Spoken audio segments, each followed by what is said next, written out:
No, Mauro, es que dices muchas tonterías. ¿El cáncer es el negocio más rentable hoy en día? No. En los países donde hay una sanidad pública, universal y gratuita, no es un negocio. En Estados Unidos puede que sí, pero Estados Unidos no es el mundo. Luego dices, son las farmacéuticas las que deciden de acuerdo a sus intereses qué se cura y qué no. Tampoco es cierto. Y precisamente por eso se ha hablado siempre de la necesidad de la investigación pública. Por eso existen institutos de investigación pública. En las universidades públicas se investiga, en los hospitales públicos se investiga. En los institutos nacionales de distintas especialidades se investiga con dinero público para que no sean las farmacéuticas las que decidan qué se cura y qué no se cura. Porque como ya se explicó en muchas ocasiones, las farmacéuticas son un negocio.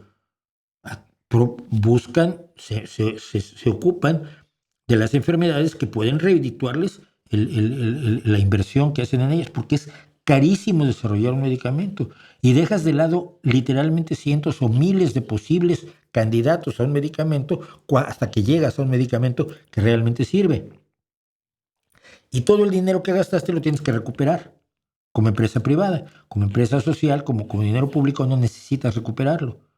Se da a fondo perdido el financiamiento de la investigación por dinero público. Lógicamente las farmacéuticas no van a investigar las enfermedades raras. Necesitas el dinero público para investigar las enfermedades raras, pero eso es normal.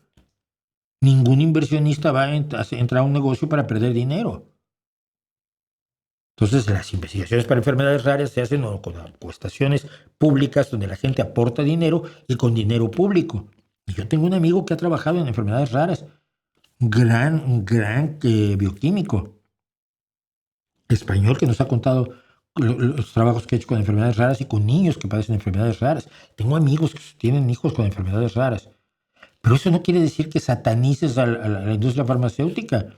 Sataniza a los gobiernos que no financian esa investigación necesaria.